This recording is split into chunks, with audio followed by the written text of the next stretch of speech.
This year's Tu Bish'vat message is about resilience. We sing about the almond tree blossoming on Tu Bish'vat.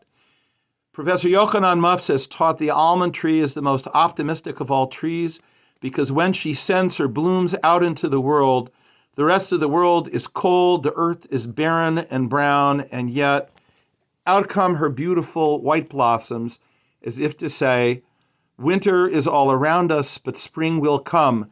I envision better times. Raise your hearts, raise your spirits. Spring will come. And that's the spirit of the Shkedia, the almond tree. This is a spirit that's particularly needed today amidst all the threats and all the challenges that we see in the world. Many of us agonized vicariously and prayed for the safe rescue of the hostages of Congregation Beth Israel in Colleyville, Texas. And we gave thanks when the rabbi and the other hostages were freed.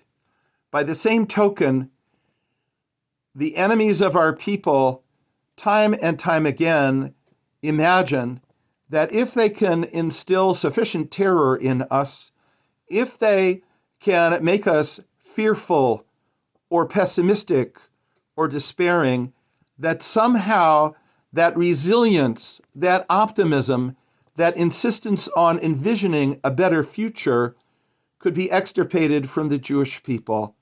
But the truth is that spirit can never be taken from us, and we'll never relinquish it. It's a good spirit.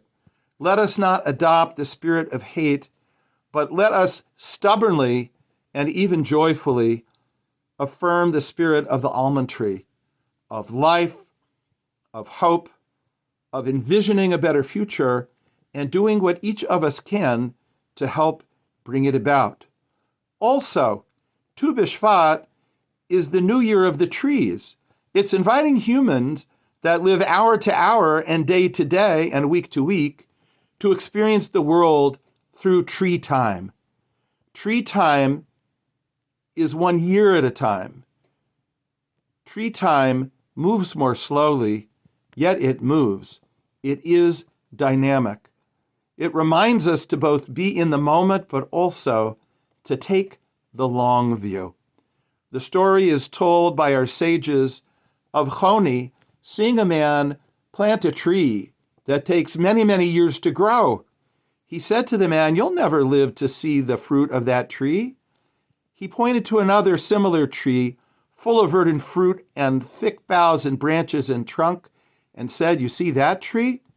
My grandfather planted that tree for me.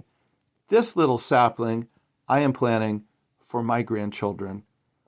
May the spirit of the trees and Tu Bish'vat, the willingness to take the long view, to appreciate the blooms of today, even when spring is far away, inspire us, uplift us, and give us the courage to persevere and live joyfully amidst challenge in the world.